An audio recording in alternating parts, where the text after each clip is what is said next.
Hello, welcome. Isn't this great? I mean, being back at the museum, this is fantastic. So we've had a long 5 years of not being here since COVID, and it's just really good to be back here. Colonel Reese, Dan, appreciate all that for this. I can't think of a better backdrop to host the State of the Base event for us. So it is good to be back here for that. So to start us off, I'm going to ask our Mi'kmaq Chair, Jacob Gore, to come out and start with the invocation.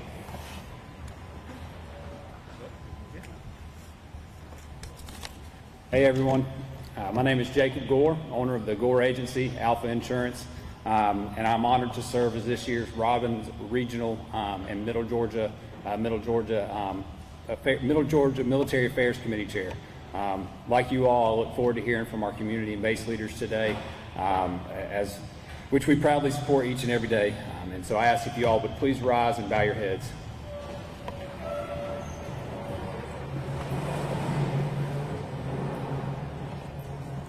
Dear Lord, we just thank you for this day today, Lord, and just thank you for bringing us together here safely, Lord. And just as we get to obtain this information that we get to hear from these leaders today, Lord, on how that information impacts our daily lives each and every day here in Middle Georgia, Lord. And we just thank you so much for that, and continue to bless and honor these leaders that we have up here on the stage today, Lord, and guide them with wisdom, Lord, and that make these decisions, Lord, that will continue to make our area the best that it is, Lord, and continue to make this Air Force Base everything that it is and everything that it means in this community, Lord. We love you a lot. We just thank you so much for that. And Lord, lastly, I thank you so much for the strong relationships that have been built here in this community, Lord, with our community and the base, and we just thank you so much for that. Just help those relationships continue to get better. As we have a job to do here, Lord, and it is to come together, Lord, because at the end of the day, we all are on one team, Lord. We just thank you so much for that. In Jesus' name, amen. Please rise for the presentation colors by members of the Warren Robins High School Junior ROTC and the singing of our national anthem by the distinguished young woman of Georgia 2025, Miss Addie Wright.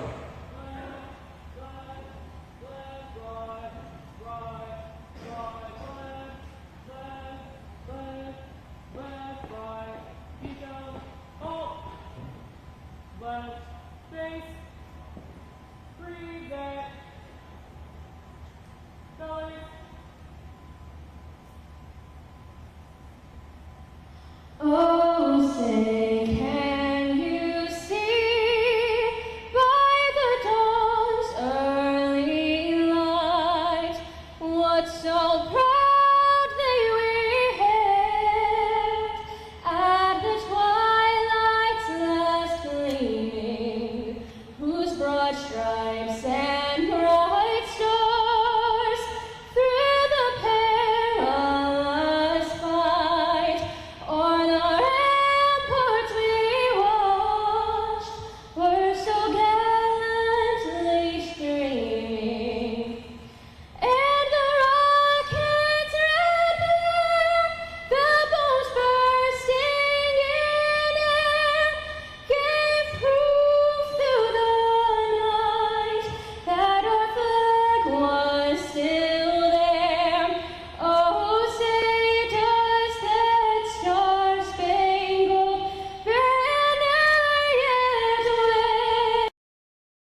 if anybody, you may be seated, excuse me.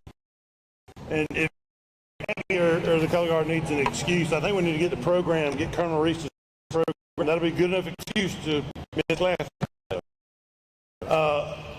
We could not hold this event if it weren't for our sponsors. I'd like to recognize those. They're in your program, but I want to kind of go through those as well. Our gold level sponsors are Credence Management Solution, Mercer University, and Terma. Our silver level is the City of Warner Robins and Middle Georgia State University. You're greeted out here probably by our Southern Hospitality sponsors, Fickling and Company. Our supporting sponsors are Flint Energies and Happy Hour Service Center. Big shout out to Brad and his team at Sonny's for providing a very nice lunch for us today as well. Dan in the museum here for hosting us as well. But now I'd like to bring out Miss Christina O'Brien, followed by Dan with Robbins Financial Credit Union, our presenting sponsor. Ms. Christine.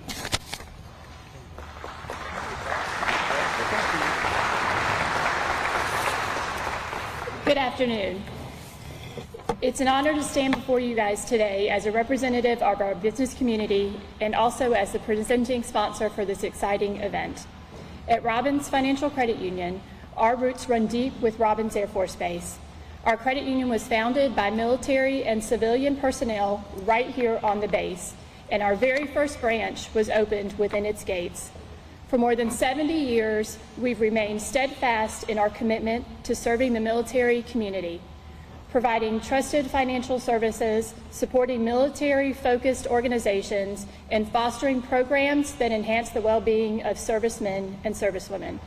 Our philosophy of people helping people guides everything we do, and we know that strong partnerships like the one between Robbins Air Force Base and our community are essential for shared success.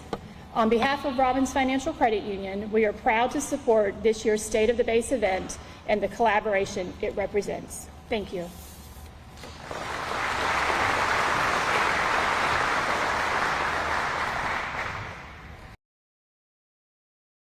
For being here today at your Museum of Aviation. The place is absolutely and hopefully you, after you enjoy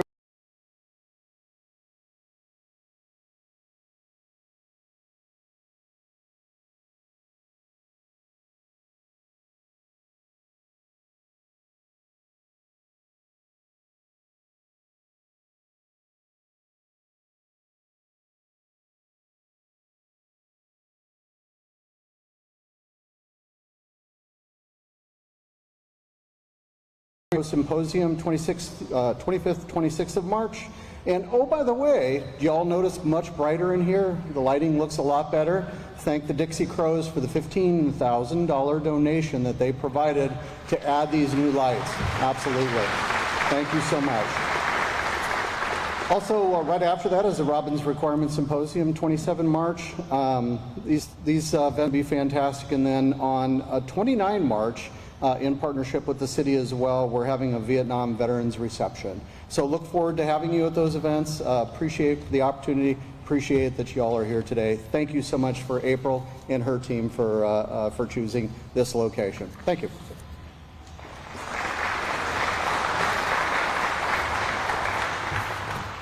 All right, next it's my privilege to introduce Ms. Laura Mathis to kick off our program today. Laura is uniquely qualified to provide a local perspective on the global impact segment. In addition to her position as Executive Director for the Middle Georgia Regional Commission, Laura has served on the Air Force Material Command Civic Leader Program for over a decade. Laura was also nationally recognized as the 2024 Local Defense Community Champion by the Association of Defense Communities. If anybody knows anything about the impact of Robbins Air Force Base in this region, it's going to be Miss Laura. So please join me in welcoming her to the stage.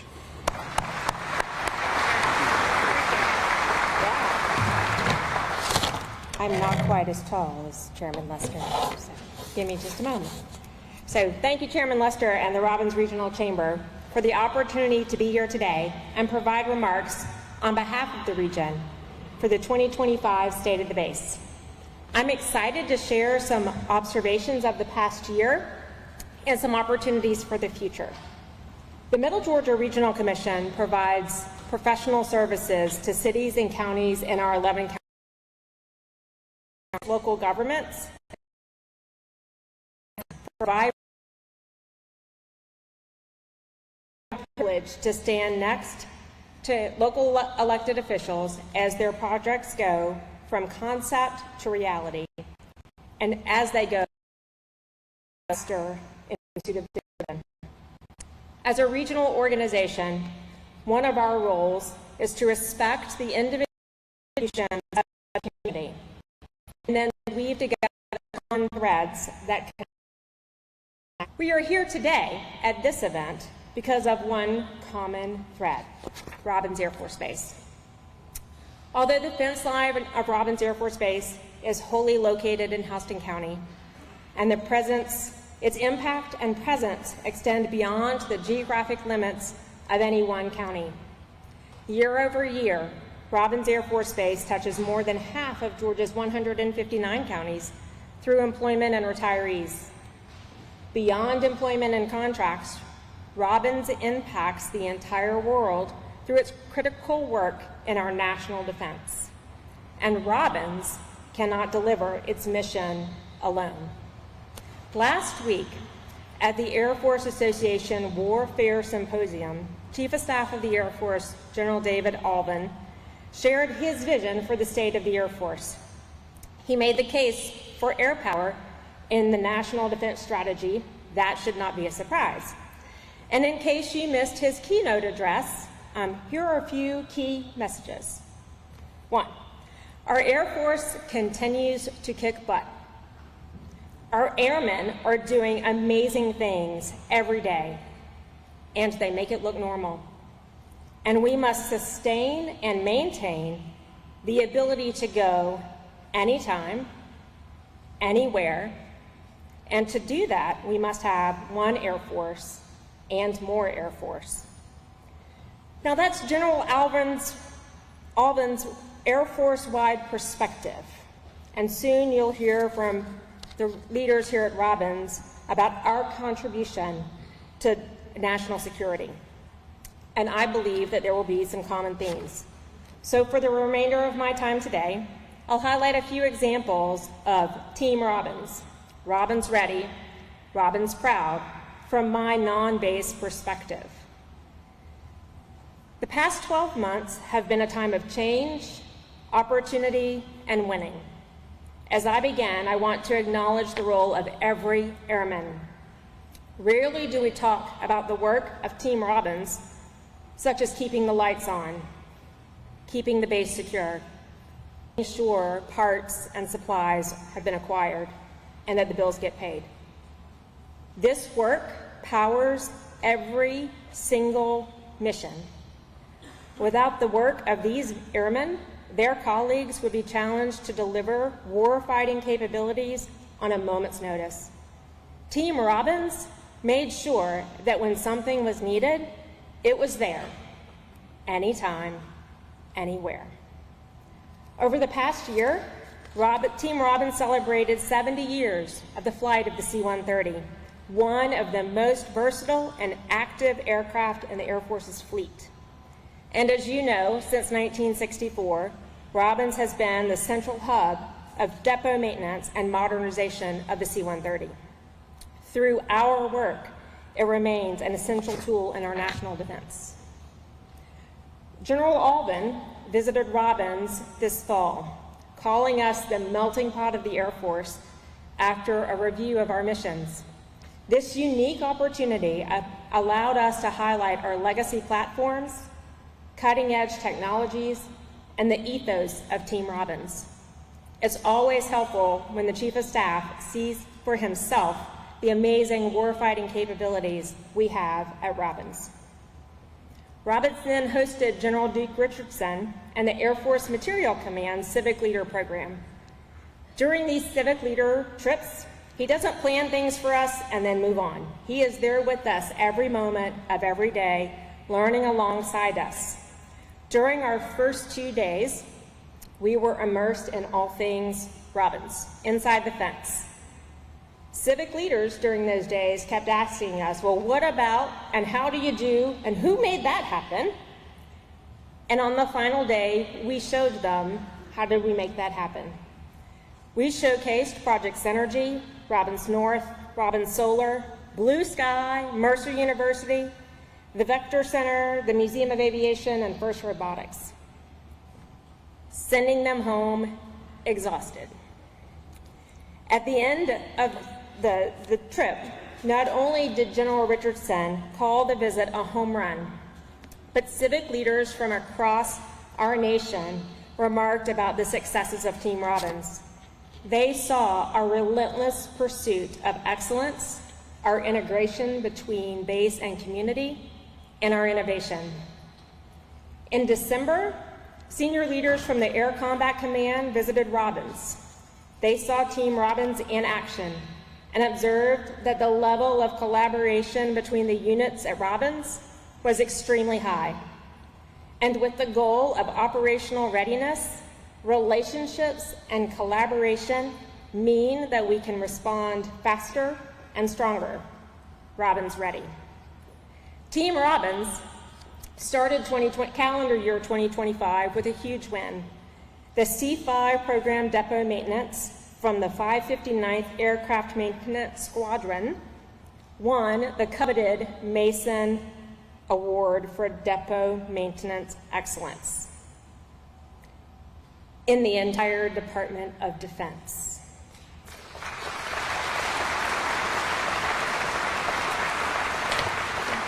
So if you were a sports fan, think of this as the national championship, the Super Bowl, the World Cup, and the World Series championship all rolled into one across the Department of Defense. In late February, the Air Force Sustainment Center Civic Leader Program came to tour Robbins. During General Hawkins' visit, Robbins solidified its position as the headquarters location for the Air Force Sustainment Center Software Directorate and the appointment of Ms. Bobby Hager to lead that new organization. History was made that day, and the future of Robbins is bright. Our job is to keep going as fast and as hard as we can in pursuit of excellence. Speaking of the future, in 2041, Robbins Air Force Base will be 100 years old. Robbins Ready demands that we take tangible steps to ensure that we are ready for the fight tomorrow. The Robbins Air Force Base Middle Georgia Sustainability Plan, along with Air Force readiness exercises and other base and community planning efforts, will help us identify the path forward. Our Robbins 2041 approach provides us with the opportunity to align our resources, energy, and efforts to continue being a center of excellence, a place where innovation happens and airmen succeed every day. Based on our history, Robbins has a reputation for excellence in everything that we do, and we're winning because of it. So just to recap, that Mason Award, the 4 new missions in command and control, communications, and advanced battle management, and most recently, the first software directorate in the Sustainment Center. Recently, Dan Rhodes, from the president of the Air Force's second largest museum, was recognized by the Association of Defense Communities as a 2024-2025 Defense Community Champion. It's not a surprise that his relentless pursuit of excellence has been recognized by others. It's who we are. It's who we've always been. Robbins also has a new seat at the Air Force table. Through the efforts of many, I started a term as a member of the Department of the Air and Space Force Civic Leader Program. Recognizing the moments that we're in and those who have come before me in this role, I am humbled for the opportunity to serve, listen, and learn. As we stand at this pivotal time, as the host community and region, our mission is as important today as it was that day in June 1941, when Wellston was selected to be the home of the 2nd Air Corps Depot. Our Air Force, the ones who are kicking butt, needs us to be ready, supportive, and innovative in ways that we enable Robbins to accomplish its mission. So, when we hear Team Robbins, we must answer, Robbins ready, Robbins proud. I know that I'll answer that way, and I'm confident that I will not be the only voice in the wilderness. It's who we are, and it's who we've always been. Thank you.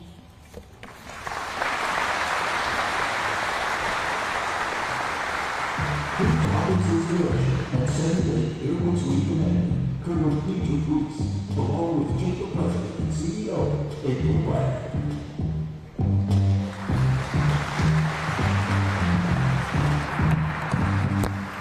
How's everybody doing? Are y'all excited to be back at the museum? That deserves a round of applause. In fact, I think Dan was so excited about us being back that he also thought we were coming back next week. And that's Mayor Patrick for the State of the City next week. And we hope you guys can come back out and enjoy this incredible venue. The lighting upgrade, thank you, Dan. I can actually read the questions this year, so that's very exciting. But welcome, and thank you all so much. As Dan said, or as Jack said, I can't think of a better backdrop for this event, and we are excited as our community comes together annually to hear from our mission partners and base leadership about the state of the base. So Colonel Reese, thank you for welcoming us here and for sharing with us and sitting in our little conversation up. I can give a quick shout out to Ronnie Babbitt and West Plumbing for picking up the furniture from my office and bringing it here for us so we can have somewhere to sit with you guys today. But Colonel Reese, I know everybody is anxious when you say the word state of the base. People want to hear directly from you. What is the state of the base? How are things at Robbins, and how can we as a community support you? So let's just jump right in and set the stage for us today. Yeah, so to answer your question, the base is right. We are Robbins proud, and especially with civic leaders like Laura Mathis behind us and the things that she said, I mean, we have no choice but to be proud to be able to serve our civic leaders like her. So Laura, thank you for that amazing intro and background information. Yeah, so thank you. Thank you for bringing this back to the museum. This is amazing. The Air Force's second largest museum, but we are the best. Amen. No mistake about it. Dan Rose, you did an amazing job. Thank you for the lighting. This is an amazing venue and backdrop, and it just feels like military. It's time to talk about base business, and that's what we're here to do. You know, we talked about, Laura mentioned a few things, just how bright the future is, and you know, the challenges that we're facing, and we'll continue through those, but we will be successful in the end because we are Robbins proud. So let me get into a few things that we're going to go through today. So my teammates, our mission partners are here. They're going to join us on stage, and they're going to talk about their individual missions, successes, and the future of the base, and some of the challenges we might face. But in the end, just like I said, it's all success at the end. And at the very end, I'll give the 2024 economic impact for the base. So that's what's to come. Let me add something else real quick, if I will. And I'm going to address the elephant in the room. Right? I think we all have questions about the impacts on our federal force at the time, including our civilians on base, our Air National Guard members, our reservists. They're all impacted by what's going on with our government. But I'll tell you, our leaders, they're focused on ensuring we manage personnel and resources efficiently while we execute this mission, and specifically our mission here at Robbins. We'll continue to execute that through this. Some decisions are still pending, but what I'll tell you about Robbins Air Force Base is Robbins Air Force Base will comply with all of our presidential executive orders. And anything beyond that is pure speculation. So we'll continue to lead our way through this. We'll continue to lead with grace. We'll continue to lead with compassion. We'll continue to lead with empathy. But one thing we all know, and Laura alluded to this, that change is inevitable. We've been through this before. We've been through change here at Robbins. We've been through change with the community, but we've done it together. And on the backside, we've been successful and we've been strong. Because this community and this base together, the resilience is unmatched. And that's what's going to carry us through. And if you don't understand why Robbins is built different, why we are who we are, it's our culture. It's in our DNA. We can't help but to go through the challenges and come out on the other end successful. And that's what we will do this time. We will adapt, we will lead, we will execute this mission with excellence. And that's why we are Robbins proud, ladies and gentlemen. I love it. That deserves a round of applause.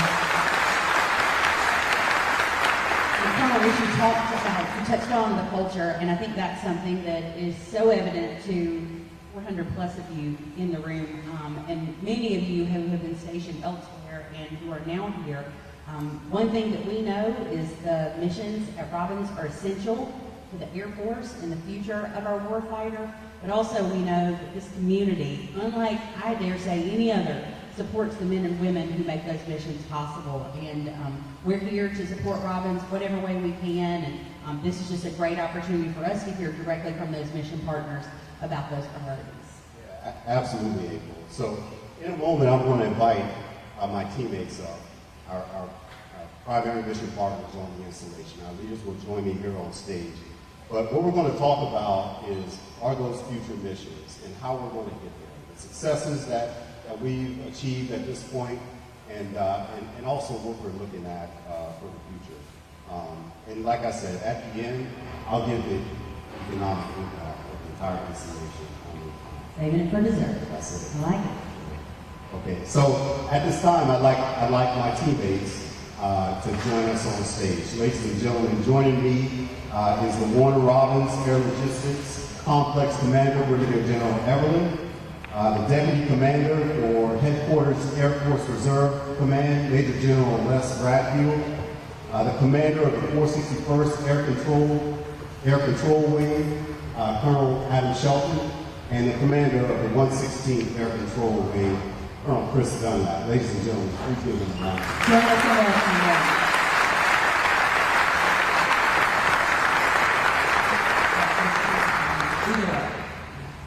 I'll take either way, yes.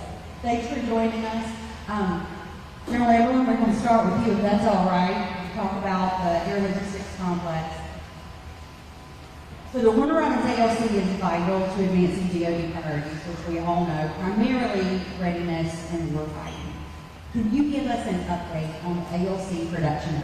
I know this is something you like to talk about. Yeah, I'm a little too comfortable on this subject right now. You got water over there. I hope I don't go to sleep. Yeah. Kidding. So, fiscal year 24 was an incredible year for the Warner Robbins Air Logistics Complex. We executed 4.1 million production hours, produced 132 aircraft, and 75,000 parts for aircraft across our nation's air forces, and for shells, so parts there when we need it.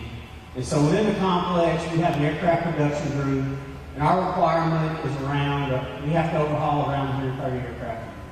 And so we did 132 last year overall.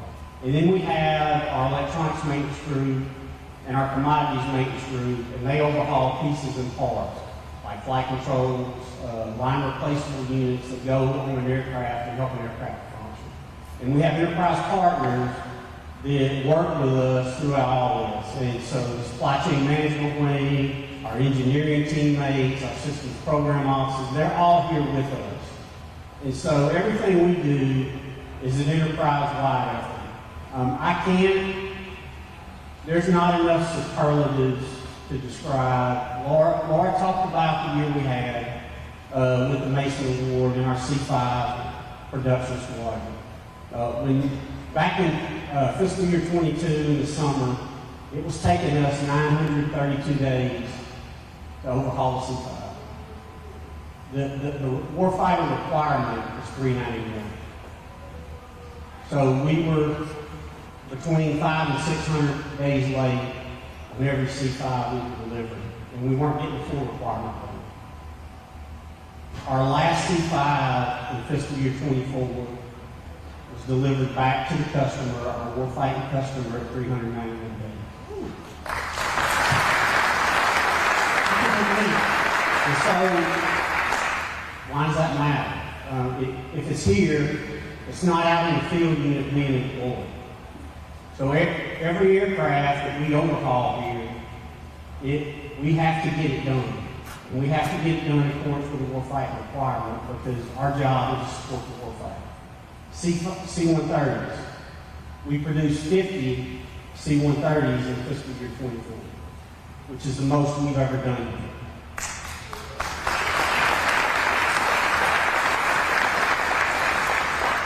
3 more than what the customer requirement was.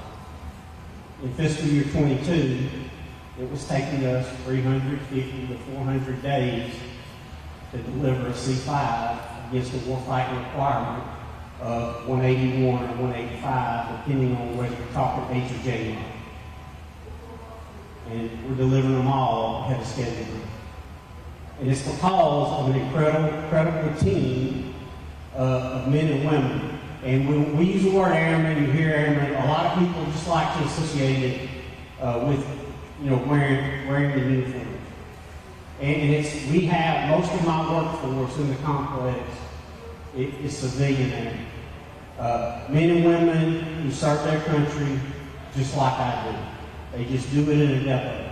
And they're incredibly Americans. And they're talented leaders and outstanding engineers. And they're the ones that make this happen. And it's those men and women that allow this turnaround.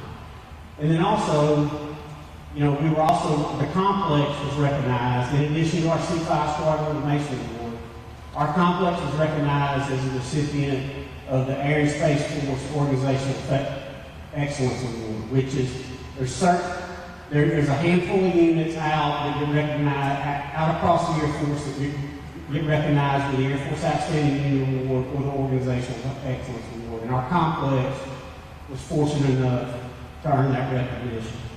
And then most recently, our complex was named the 2024 recipient of the Air Force Material Command Maintenance Effectiveness Award for the best depot in Air Force Material Command. All right.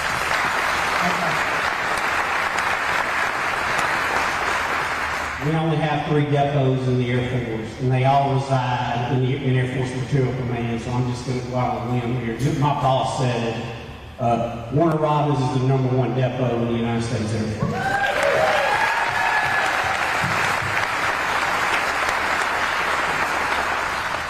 But we are laser focused on warfighting readiness. We are, in terms of aircraft production, in terms of where we are right now versus where we're supposed to be, we're 1 aircraft ahead of this point in the fiscal year 25, and we're driving to produce even better results next year, this year, fiscal year 25. So I am very, very optimistic of the future of this complex and our ability to provide readiness for our warfighter. There's your headline right there. Thank you for that update. That's amazing. The future is bright, and we are so excited to hear those updates from you. And it's been exciting to hear along the way those incremental benchmarks and how you've been able to streamline and focus your workforce here. And one of the things we talk about a lot is partnerships and collaboration and community support. General Everett, can you share how those actually enable mission success for the ALC? So I'm old, okay? I've been in the Air Force between 34 and 35 years. I've moved permanent change of station probably 17 times, which every one of those moves represents a move to a new base where you take the family and a new community. And so probably 17 different communities across those moves. Every community I've ever been around is extremely supportive of the United States Air Force and our mission. But if you're in one of these depots or you're at a depot base, the requirements for the community and the involvement and the level of understanding between the community and the installation, it has to be on a whole nother level because, you know, if I'm primarily at a military installation, I move my family in, we move our family out. Somebody like me moves their family in and moves their family out. So there's a lot of stuff associated with supporting the military member and the family in terms of community services and things like that. There's less involvement in terms of what the future workload looks like and what the pipeline outside of the base looks like in terms of supporting workload, which there's that unique challenge in the complex to where our requirements in terms year to year, in terms of what we have to provide the warfighter, they're constantly evolving and constantly changing. And most of my workforce within the complex, these are men and women who were born in Georgia, grew up here in Georgia, in a lot of cases educated in institutions of higher learning in Georgia, and then decided to come to work at the base and, you know, raise a family right where they grew up.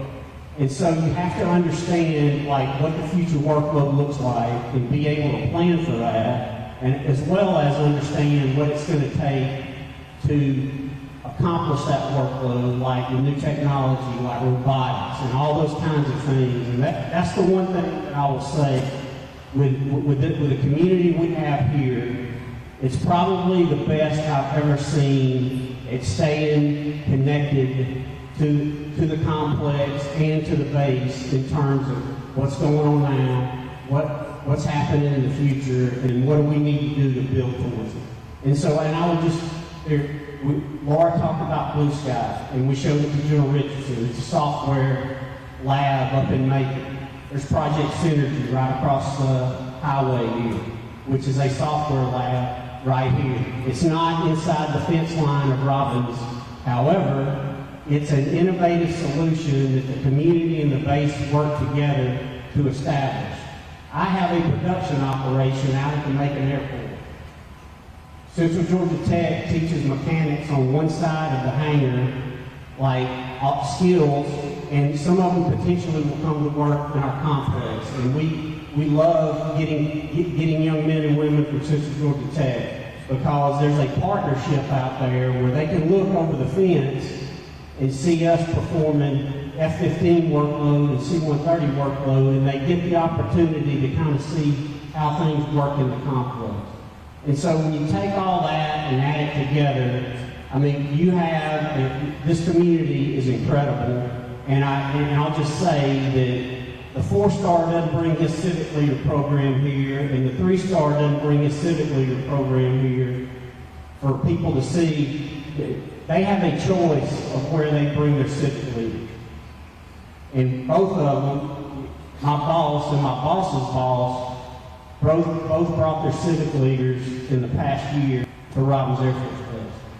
And it's because of, you know, things, the community, and the way things are done. Things are getting done right. And there's plenty of benchmarking. I heard it over and over with General Hawkins and General Richardson, you know, to the other community leaders. There are plenty of benchmark opportunities here. And so I just can't thank the community enough for the support and the partnership that I've experienced in my time here. And I have no doubts that this place is going to continue to be successful in the forefront of everything long after I'm gone. So thank you very much.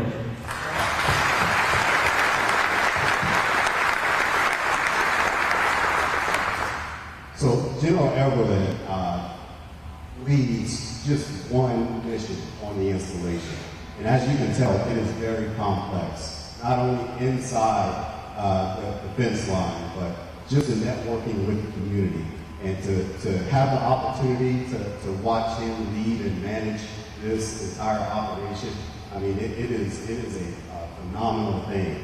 And believe me when I tell you this, when something doesn't go right, I'm the first person to know. So, sir, thank you for the feedback. Very good. So you may notice in your programs that we have Mr. Smigalski up next, and you are not Mr. Smigalski. But we found out yesterday that General Bradfield is going to be able to join us, and we're so excited to have you here with us, and thank you for making the time. So we'll jump right in with you. So for those who may not be that familiar with Air Force Reserve Command, can you share its mission and how it currently supports national defense? Absolutely. Absolutely. Be my pleasure. It's great to be here, but I think that answer has already been covered by Ms. Mathis. And Chief of Staff of the Air Force, we're here to kick butt anytime, anywhere.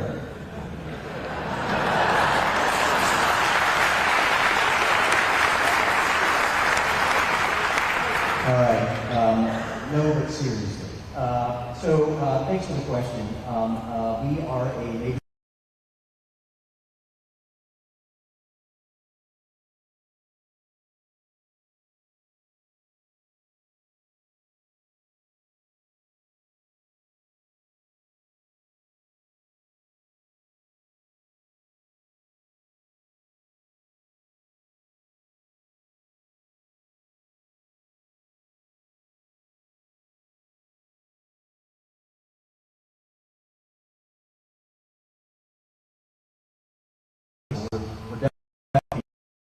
We've had around for 7 years, celebrating our anniversary of 7 years.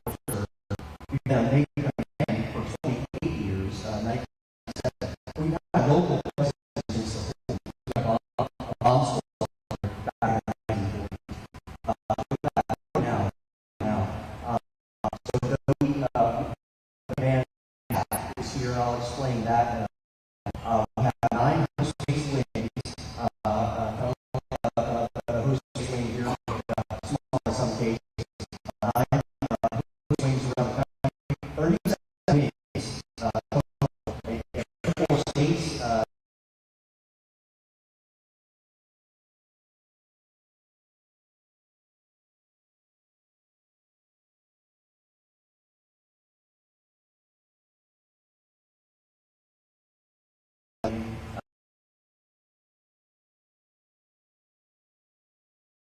for those units of action out in the field.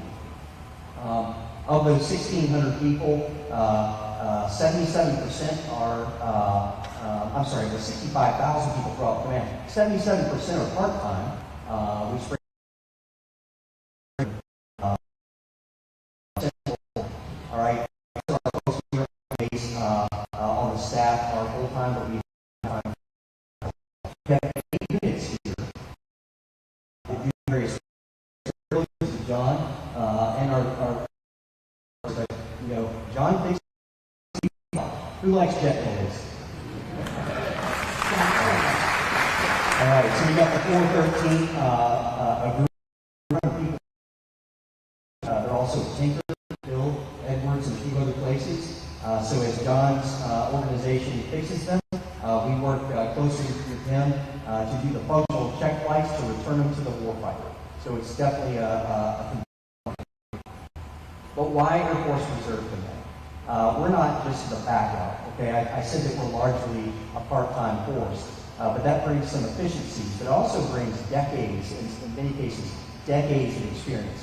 And some of you here in this room were actually part of the reserve component, whether it be the Guard or the Air Force Reserve Command in the past, and we thank you for that.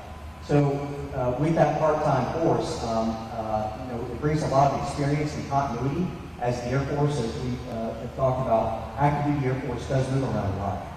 Traditionally, reservists don't move around as much, although, much like John, move a lot too. And the other part of that is the Air Force Reserve budget is 4% of the budget, 4%, but we do 14% of the warfighting capacity. So we're there when ready. Strategic depth and surge capacity, and a couple of recent examples are the California forest fires this past year. We had folks on the hook to actually go out there and fight fires with C-130s that are fixed and repaired here locally. Same with hurricane hunters. Those are C-130s too. We're the sole component that does that for the nation, not just the Air Force, but for the nation. So every hurricane season, we're doing that mission. But we also have the fighters, the bombers, the SOF, the rescue. It goes on, and a whole lot of world-class work. So we're proud to be part of the community. Again, only about 1,600 here, but about 65,000 strong throughout the country. And on any given day, we've got hundreds, and on some days thousands mobilized around the world doing the mission. So thank you. Impressive. How does the presence of AFRC's headquarters being here at Robbins impact our local economy, workforce, and our overall community for Middle Georgia? Thank you. So 2024 numbers of the 1,600 people that we have on our books, the direct economic impact is just over $300 million. Okay, now that's direct. Indirect, we also have about 800 additional jobs that could be credited for contracts and things like that, and that's about $40 million from 2024. What I don't have on the books, and what I can't report, is that we bring families here. And spouses work here too. In some cases, some of our adult children work here. So the economic impact is far greater than I can measure, but those are the rough numbers I've got from 2024. Thank you so much. Anything you want to add? So, sir, we're talking about the capabilities and what the reserve stream, activated or not, here locally as well. So, in the future, what do you see or predict as far as what the reserves will bring capacity and supporting our nation's? That's a fantastic question, and I'll tell you that's something that we analyze, and we're working with other mission partners and other MAGCOMs and OSD on what does the nation need. Okay, so we do not have the liberty of just making up our own mission, doing what we want to do. We do what the nation needs us to do, and as good stewards of taxpayer dollars, we're going to answer that call and do that analysis. So we're deeply involved in the Air Force and OSD corporate process up in DC. The MAGCOM here feeds that information and that analysis, and we're constantly doing studies on what are we good at, what's working, what should we add budget to and grow in certain missions, and in other cases, what missions should someone else be responsible for, or is just not the nation's priority right now? So that's an ongoing process. Don't have a crystal ball, but we're excited to be part of that mission, and we will be in that mission. Absolutely, sir. Thank you for unpacking that. And the point I was getting at is your presence here in the Middle Georgia will continue in the future as long as you have those requirements in it. So thank you, sir. Thanks for all that. Thank you so much. Now I get to turn chairs this way. I really like these swivels. So, Colonel Shelton, arguably the past 12 months have been the most transformative for the 461st of probably any wing within the United States Air Force. What does command control and communication focus wing mean for Air Combat Command and for Middle Georgia? Yeah, for those who've been following our path the last year, it's definitely been a turbulent, rewarding, but really groundbreaking effort that we're trying to undertake. And part of our efforts have also been making sure that the ACC portfolio here locally continues to progress. So we are just one portion of the ACC transformation. We also have Colonel Ned's team with the Spectrum Warfare Group underneath the 350 Spectrum Warfare Wing. And then also Lieutenant Colonel Elmore up here with the Bacon Mission under the 319 Reconnaissance Wing. So I'd be remiss to say our path isn't solo. We're definitely tied with our ACC partners as we continue to drive this transformation. But when we talk about command, control, and communications as the Air Force, I think we really can leverage some of what General Alvin's been talking about, and he even said on this very stage a few months ago, which is the Air Force is transitioning to a mission over function focus. And historically, our Air Force has been built around wings that are tailor-built to handle a weapon system, whether it's a fighter, a bomber, an intel function, a cyber function. It's always been functionally designed. And now the Air Force is trying to redesign itself based on the capacity that we do have to get after functional mission sets. And we are arguably one of the first wings to kind of take that transition and say, what is the functional mission set for C3? And being tied to that has allowed us to kind of broaden our perspective. And since that time over the last 12 months, we've divested our maintenance group, our maintenance squadron, our operations support squadron, but we brought on the 5th Combat Comm Squadron, and then just stood up our newest squadron out in California to help with our over-the-horizon communication function as well. What does that mean? It's allowed us to kind of take a different approach to a traditional mindset and see how best to leverage the capacity we do have in new and informative ways. As part of that, with the 5th Combat Communications Group now as part of our unit, it's allowed us to look at everything from radio frequency or RF-based communications to over-the-horizon cloud-based architectures where the Air Force is trying to go. I won't go too far down in the nerd speak because I can definitely get anchored and passionate about this. But part of what we're looking at and part of what we're trying to do is recently been recognized, and since we're throwing out accolades as General Edelman did already, our unit was recognized by ACC as a Meritorious Unit Award over this last year. So what we're really looking to try and emphasize is to create, to use the term organized, train, and equip, an organization solely based on figuring out how to tie to theater, war-fighting focused designs, and the ways that they see their theory of victory being executed, and how we make sure our personnel are tied to go to whatever theater is designated as the next conflict location, and our folks can plug in at a moment's notice and be able to execute, regardless of function, based solely on mission. Very good. So as a Chamber of Commerce, of course, we are keenly aware and tuned into the experience that newcomers have to our community. With all of the new personnel, the 460 bringing to Middle Georgia, what is some of the feedback the new military residents are providing you about our local community? Yeah, it's an interesting one, right? So our wing has transitioned over 75%. I'm sure Chief can hold me to the right number. But approximately 75% of our workforce is completely different than it was 12 months ago. The people we have, the specialty codes of the individuals that show up, the uniforms they wear are completely different than they were 12 months ago. So we've seen a vast transformation of the people that we're bringing in and we're still bringing in as the mission continues to grow. As part of that, and what you've heard throughout the already talking points, I'm sure Jack is going to emphasize this as well, the community aspects are not lost.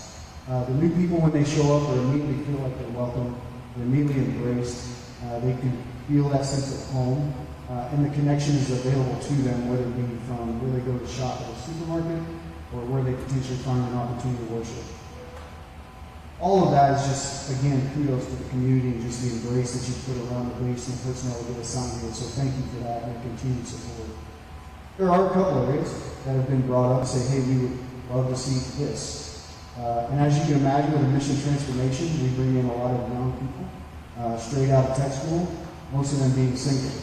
And as we have a very family-oriented environment in Middle Georgia, the one thing we always hear back is, it would be nice to have a downtown area or an environment where we could let single women do single women things. Now, when we had General Wilsbach here in the fall, and he even told Colonel Reese and myself, he's like, hey, sometimes that's not a bad problem to have. It kind of localizes where these people might find some trouble. But it is a continual feedback. It's like, man, it would be nice to have some sort of opportunity to have a downtown environment. So things that are going down in Richmond, some areas that the community is already trying to tackle are definitely appreciated and are definitely being recognized by the folks that are doing them. And the second one that is now becoming just a drumbeat across the nation is obviously healthcare. We have seen a lot of folks come in with specialty care needs. Obviously, they come with their own TRICARE requirements, and we're very appreciative of what the base has been trying to get after, as well as the local community tying into the potential partnership or the partnership that's on its way. Because it's allowed the door to open for some additional care options that might explore and give our folks some of the medical care that's are being requested and being required. So those are the two big that I'd say are kind of lingering items. we know there's active steps that we can need to tackle, and we're able to show. Absolutely, and I'll just echo that, and there's work obviously being done in both of those arenas. Full throttle, very much underway, and then of course, the proximity to both Macon and Cary, there is no shortage of stuff to do. Sometimes you just have to look a little further than right across the fence line.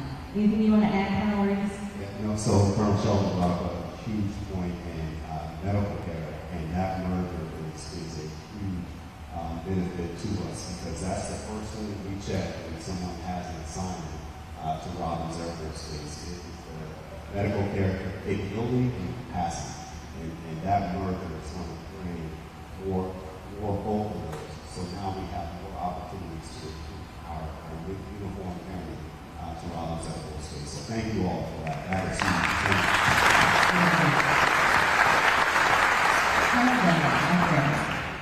So we all remember it was announced, I think it was Kenneth, I know we talked a lot about it in 2018, that the JSTARS mission would be going away and the 116th Air Patrol Wing will be getting new missions. Now that the JSTARS aircraft are officially gone, what can you share with us about the status of new missions here at Robbins with Georgia Air National Guard? Oh, absolutely. Before I jump into that, I do want to say thank you for inviting us to the stage. And, you know, as far as the community goes and hearing all this great stuff, it's pretty simple from the Air National Guard perspective. We moved down here in 1996, the B-1 bombers, and we've been here for 29 years, and next year will be our 30-year anniversary.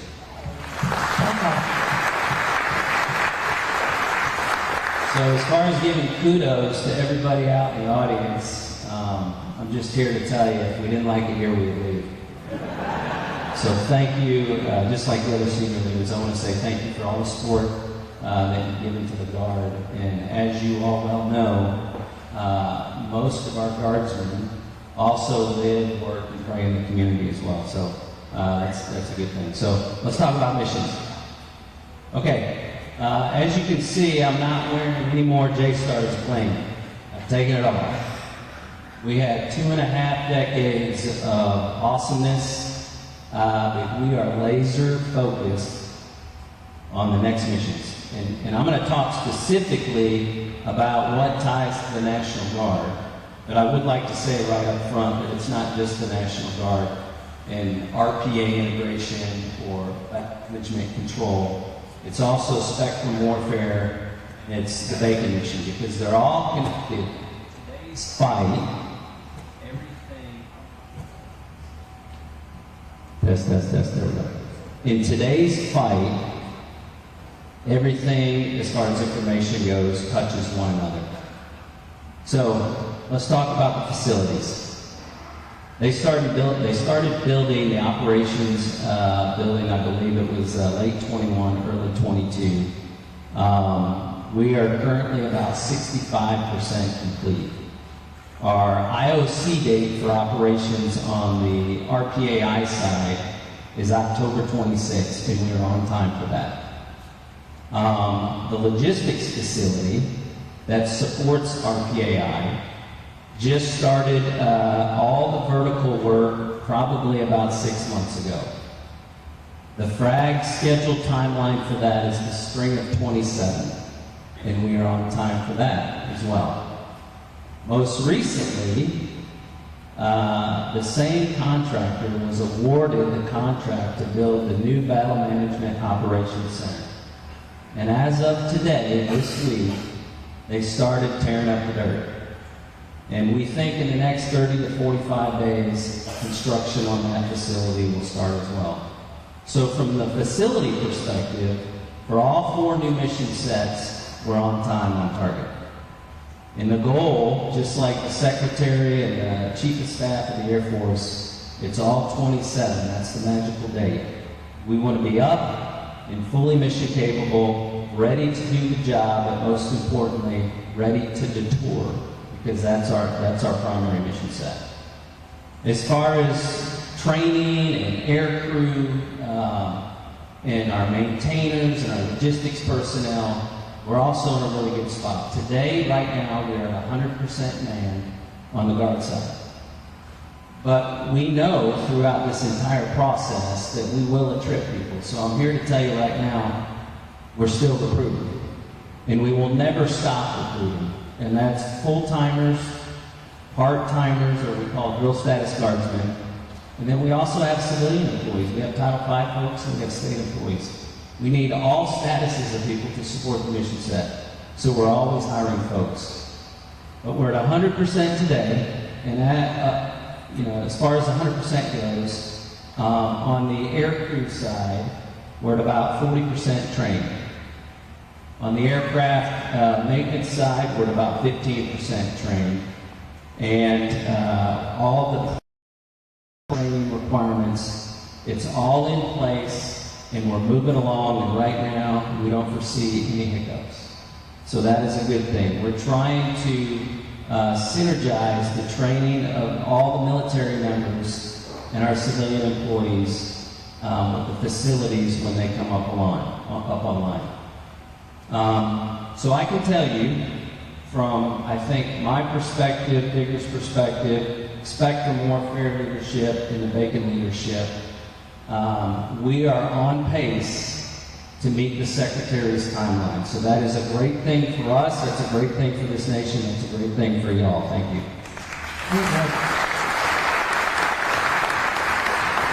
So the 116th is unique for Robbins in that it is a Georgia Air National Guard organization. And of course, we're going to hear the economic impact for the base in just a moment, and we know how significant that is. But can you help us understand, and you've already touched on the uniqueness of the 116th, but also hit on the economic impact the 116th has for Georgia?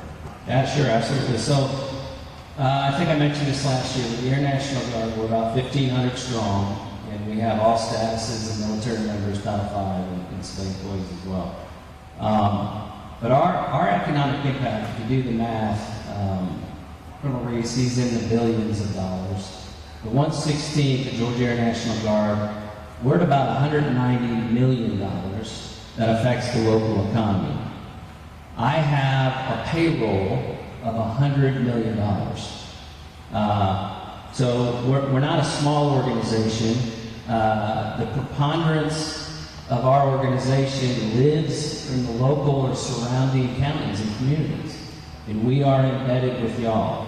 So I thought it would be good that everybody kind of understood the numbers there and how significant they are to y'all and to our community.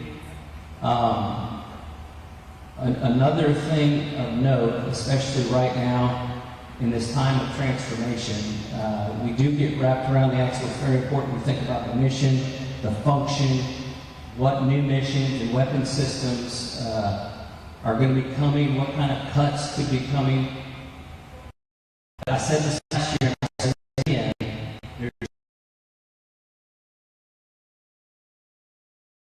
there's classified infrastructure.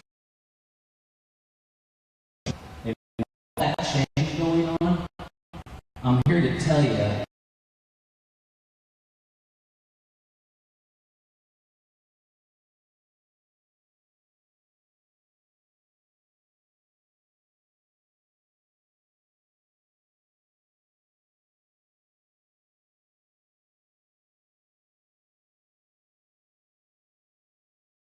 I think $10 million in renovations that's also synchronized right now with the new military construction. Those of us up here, sometimes SRM money doesn't.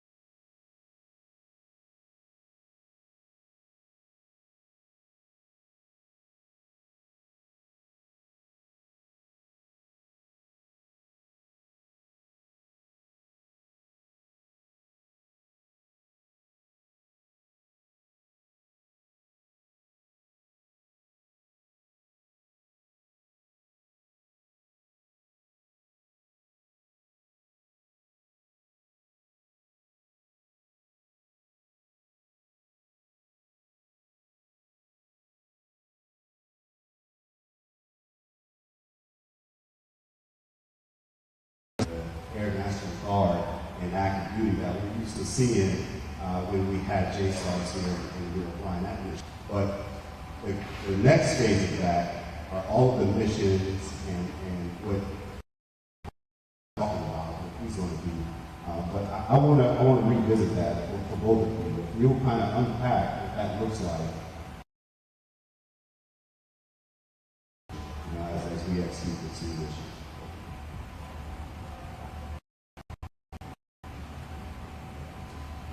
Well, for us, it's unique in the fact that our mission set is going to be both garrison and infantry. So, from a garrison operating out of here is, by the end of this calendar year, the expectation is we'll have a mission set that's on the ground, controlling airspace 24/7. And that base mission is a true combat mission. It's not a training mission. You will should support that mission as well as go to work to control airspace and overseas locations. That's reality by the end of this next calendar year. Or sorry, by the end of this calendar year. The other side of that is we're also developing and continuing to improve the roles and responsibility of expeditionary communications. This is where it gets uniquely tied with, for example, the Bacon mission and how they're doing their mission set, how they're looking to transform what they're actually focused on from being a primary asset or central command focused asset to being more of a global integrator across the skies of where they may get tasked to in the future. But our expeditionary ground mission set is really tied to both command and control business, but also the responsibility to make sure that combat marines, when they deploy, are able to communicate up by, with, and through the various command elements within theater commands. So being able to tie airfield operations and how we stand up and manage and establish a base, having the communication there to be able to pass direction and warfighter intent, all the way up and through the 3 and 4 star level of the theater command is what we're really focused on. And being able to do that both here and at deployed locations. And that comes with, and I'll just throw out something on behalf of Colonel Mincy, is the ability to provide real-time adjustments as mission sets are employing when you update or an assessment of what's actually happening with those weapon systems as they're doing the primary mission set, which is where his team is. You can see how these ACC puzzles start to connect and feed each other. And how we're trying to get after what that new mission looks like, it is absolutely mission over just individual function. Yeah, so I'll add on another unique feature of integration. David was kind of getting into the weeds there on the military side, or the mission side. So what's cool about having a Air National Guard organization, a reserve organization, and an active duty organization all located is you can take advantage of all the strengths of each of those organizations. So we all know on the active duty side that we get a lot of young active duty members that PCS in, they'll do time here at Robbins, PCS to another base, another mission, and then maybe down the road at some point they'll come back. The folks that really like it here try to get back here. But the unique thing with the Guard is we can take our 1,500 strong and we can embed that experience level in each of these mission sets. I've got folks that are working in Spectrum. I've got a group of people that are under his operational direction as an active duty mission. And then on the RPAI side, we lead that with another active duty organization under us. And when you do things like that, you're more efficient and you take advantage of not only a business model associated with a part-time force, but you keep continuity and experience in those mission sets. And I personally think that recipe has worked here. We proved that for 2.5 decades, and we got all the same components that are still here today going through all this change. So I really think it puts us once again in a good spot for the future. One of our secret sauce. Very good. Hey, Fran. So when you retire from all of this, I'd love for you to go on the road with me and let's just co-host events. This has been fantastic, but we have to bring the chairs. We have to bring the chairs. The chairs are a must. Yeah. So what everybody has been waiting on is the annual economic impact of Robbins, and this is always kind of a culmination of this event. Thank you for letting us save it for last this year. A job well done. But I'm going to turn it over to you and let you just share with us all the great news. Okay, so exciting times and exciting moment right now. You all have heard everything that goes into Robbins Air Force Base and the contributions not only to our national security, but to Middle Georgia. The biggest part that you're looking for right now is, what is that number? What is that number? So last year we did pretty good. And this year we did even better.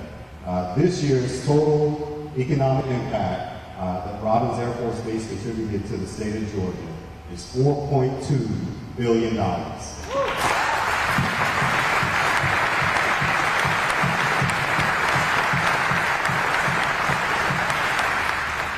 So I'm going to break that down real quick into areas and you know, some of the spaces that you sit in and how you contribute to that number. The first two is primarily on the base. The first part of that is our employment. So our payroll impact is approximately $2.9 billion. That contributes right here locally and to the state.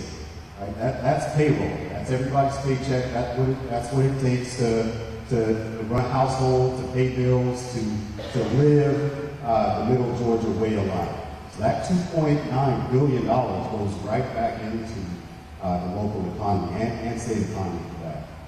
Direct basic expenditures, approximately $1.3 billion. Those are the bills we pay to you.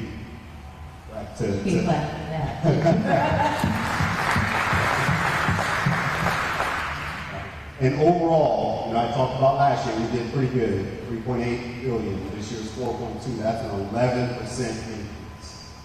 And what we're talking about here is the continuation of that.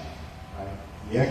The expectation as we grow mission and as we continue to support our national defense the way that we do, that number and that line will continue to increase naturally. So let me break down the total workforce. Right? 22,000 has always been our rough number, and we're above that right now. 22,387 airmen employed on the installation. That's big A area. That's 14,000, over 14,000 civilian airmen, over 5,000 uniformed airmen, National Guard, reservists, etc., and over 2,500 contractors that we employ on the installation. We expect those to continue to increase as we grow mission, right? So our future is bright in that. So when we talk about base expenditures, what I talked about earlier, from last year, 20% increase over last year. That's huge. That's how you support us day in and day out. We can't do our missions without you and the services and the goods that you provide. So over 20% increase from last year. Another part of that is education. You heard General Everett talk about the universities and education systems and how they feed directly into the air logistics complex. So this is us paying back into the economy and into our education systems with military tuition assistance. So that number is $1.8 million that our airmen, spouses, pay in education and tuition back to your institutions. Civilian tuition assistance as well. That's our civilians. They also earn civilian TA. So that goes to the education system. And then also the federal aid impact. Just our presence here brings that federal aid to the economy. That was over $2 million last year for our children that attended the local schools and the federal aid that the schools funded for that. And I can continue. The contracts that we can't do all of what we do without your support, without your services. So fiscal year 24 was $6.7 billion in contracts across the state. Of that, $200 million from Houston and Bibb County. So right here locally, $200 million goes right back into our economy to help us keep the jobs on the But overall, tremendous past year for what Robbins Air Force Base contributes to the local economy, our livelihood, our way of life here in North Georgia. And is dependent on what we do here on the installation. As you can see, our future is secure and our future is bright. So that number will continue over time. That's amazing. Another big round of applause.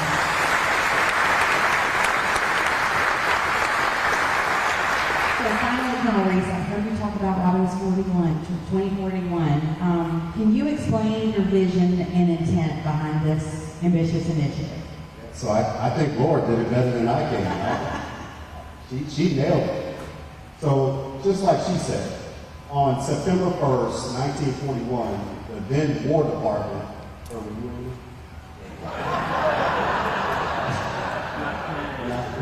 I'm sorry. The then War Department signed that order to open Robbins Air Force Base. Even so, like we talk about community involvement, the then city of Wellford renamed the city of Warner Robins after General Warner Robins, as Laura mentioned earlier. So that is what you can trace back just how much the community is committed, how much you are committed to the success of Robins. And that's the past. We have to understand the past in order to understand where 2041 came from, right? 100 years in 2041 will be the 100th year anniversary of Robbins Air Force Base. Right? The airmen that would show up at the gate in 2041 were born 3 years ago. So we have to do the things that we're saying here as leaders to prepare the installation to finish this 100 years. But we also want to continue it for another 100 at least. So the things that we're doing now, starting with our culture, Robbins Proud really means that we are proud of what we do. We're proud of our heritage. We're proud of what we have done as a community, as Team Robbins, to support our nation's defense. So understanding our culture and our heritage, our airmanship, who we are as airmen, having pride in that. And each day, striving for excellence. These new missions that we're talking about require excellence. They require precision. They require expertise. They require precise training. The education system, the local community, everything that you do that contributes to that excellence matters. Because we have to get there. We have to prepare ourselves, this community, for what's to come for another 100 years. So that's the vision of Robbins 2041, right? Understanding where we've been, what we're doing today, what we've contributed to. Robbins Air Force Base has contributed to every major conflict since World War II. That's generational contributions to the installation. It's generational here. So understanding where we are today and then understanding what we have to do to prepare ourselves for the future. That's the vision of Robbins 2041. Putting that focus and that emphasis on all the missions, all the leadership that you see here on the stage, tying that to the community and making sure we're laser focused on what we have to do 100 years for 2041 and beyond. So that's the vision, Robbins 2041. Thank you all for your support. Thank you for understanding and just having that buy-in. That community support is huge in Robbins 2041. Thank you. Thank you, Colonel. Please join me in thanking our mission partners for being with us today. I'm going to let them sit out and close themselves here. Have you guys enjoyed our return to the Museum of Aviation? Here with your 400 closest friends. Thank you. So So as we part, I want to make sure to once again thank the museum for so graciously hosting us and welcoming us back. I want to give a shout out to Brad and the team from Sonny's for feeding us all. And then of course to Robbins Financial Credit Union, our presenting sponsor, and of all of our sponsors who are listed in your program today. As you exit, you may have noticed the two big displays on either side. They are not just for photo taking, which you're absolutely welcome to do, but we have a parting gift. Thanks to Coca-Cola, the Georgia Peanut Commission, and the good folks at Moon Pies. You have a nice little snack to take on the road with you to remind you that every day in Middle Georgia is Armed Forces Appreciation Day, and as always, we are Robbins proud. As you exit and grab your bag, if you will, please take your name tag and put them in the baskets. The ladies on either side will be happy to take those for you, and we look forward to seeing you next time.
I'll let you hold the mic. Okay. Am I too close? Yeah.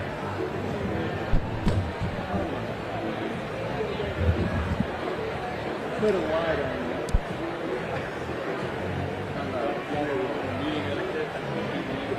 Right. You ready?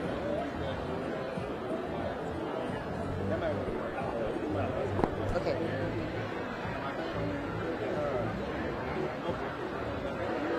Right up here, my wife. All right, so who are you? Go ahead. Oh, answer it. Okay. My name is LaRonda Patrick. I am the mayor of Warner Robins, Georgia. So tell us about the state of the base today and what your thoughts about it. We're always excited every year the State of the Base comes around. We get to hear from the big three, I call them, Air Force Reserve Command, and also the Air National Guard about their impact here in Warner Robins and all the progress they made the previous year. To hear how strong our military is right now and how strong Robins Air Force Base is just so encouraging.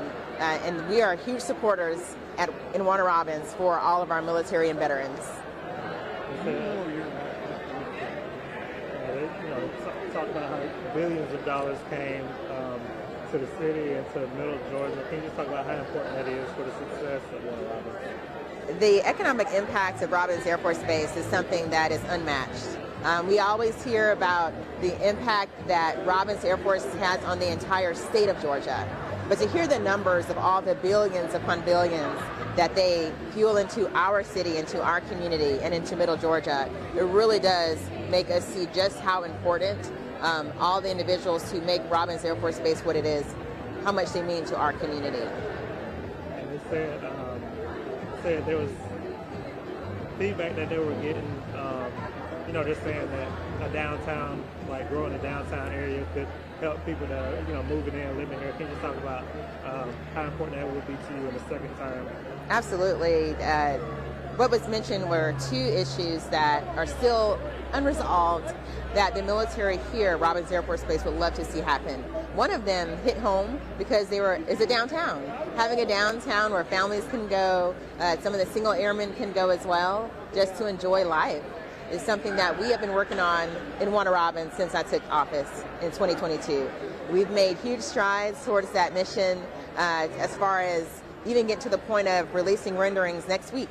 So it's coming, and it really did help encourage us a little bit more just to see how important what we're doing at the city really does mean to the entire Air Force Base. Thank you. Oh, thank you. You always do a perfect job. Thank you so much. Good to see you too.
Mayor Patrick. Hey, Chris. Hey, how you doing?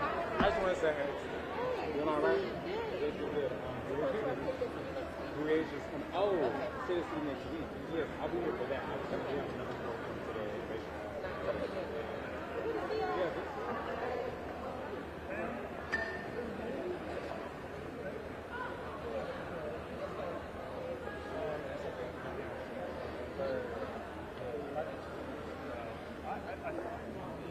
I'll leave some for y'all. Okay.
That took a lot of